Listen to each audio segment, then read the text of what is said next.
हाय, मैं हूँ स्वाति और ये है स्वाति स्टेक, जहाँ पर मैं क्योंकि मुझे अक्सर आदत है रैंडम अलग अलग तरह के टॉपिक्स को पढ़ने की, उनके बारे में सोचने की, तो उस पर मेरी क्या फाइनल एनालिसिस है वो मैं यहाँ पर शेयर करती हूँ। और आज का हमारा टॉपिक है रेंट वर्सेस बाय। तो इस टॉपिक में अक्सर हम देखते हैं कि या तो एक पाला होता है जो कहता है रेंट रेंट रेंट, एक पाला होता है बाय बाय बाय। मेरा इन सब को सुनने के बाद और अपने लाइफ एक्सपीरियंस से जो कहना है वो ये है कि रेंट भी कीजिए, बाय भी कीजिए, दोनों कीजिए। जब तक आप अफोर्ड नहीं कर सकते हैं बाय करना, तब तक तो आपको रेंट ही करना है और सेविंग करनी है उस डाउन पेमेंट के लिए जो कि आपकी ज़रूरत होने वाली है अगर आप कुछ बाय करना चाहते हैं। क्योंकि आप भी नहीं चाहेंगे कि 100% आप ईएमआई ही दें। ईएमआई भी अपने आप में मुश्किल होता है इंटरेस्ट वगैरह के साथ अफोर्ड करना। तो अब इसमें पहला सिनेरियो ये है कि आप रेंट करते हैं, आपने सेविंग कर ली है, थोड़ी बहुत डाउन पेमेंट आपने इकट्ठी कर ली है, इतना मनी आपने इकट्ठा कर लिया है।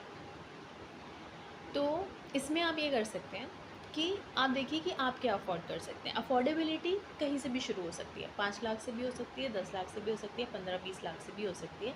और प्रॉपर्टी क्लास में आने की कोशिश ज़रूर करनी चाहिए, बिकॉज वो एक आइडेंटिटी शिफ्ट भी होता है।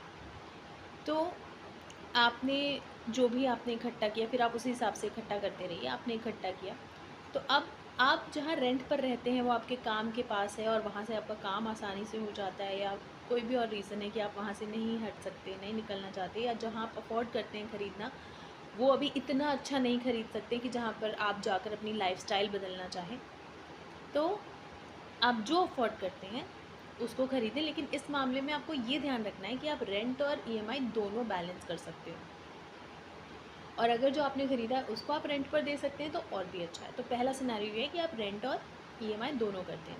दूसरा सिनेरियो ये है जो कि बहुत आइडियल होगा कि अगर आपका जो ईएमआई है वो अमाउंट आपके रेंट के अमाउंट के आसपास आ जाए। उसके लिए आपके पास डाउन पेमेंट थोड़ी ज़्यादा होनी चाहिए, और ये जो नई जगह हैं ये वैसी जगह होनी चाहिए जहाँ पर आप शायद रेंट पर भी रह रहे हो तो उसके कहीं आसपास हो, मतलब कहीं स्पेस वाइज, कई बार लोकेशन वाइज, वहाँ से आपके काम का आना जाना, उसमें कोई दिक्कत नहीं होनी चाहिए।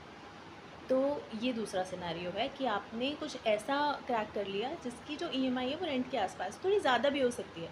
जैसे मान लीजिए आप रेंट में 20,000 दे रहे थे लेकिन ईएमआई 30,000 की पड़ रही है, तो भी आपको लेना चाहिए, क्योंकि इवेंचुअली रेंट भी 30,000 को कैचअप करने वाला था।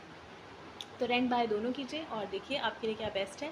बाय द वे, ये जो फ़ोटो आप देख रहे हैं ये मेरे बिज़नेस की है, इट्स कॉल्ड milkekhelo.com। तो अगर आप सोशल गेम्स खेलना पसंद करते हैं, डू चेक इट आउट।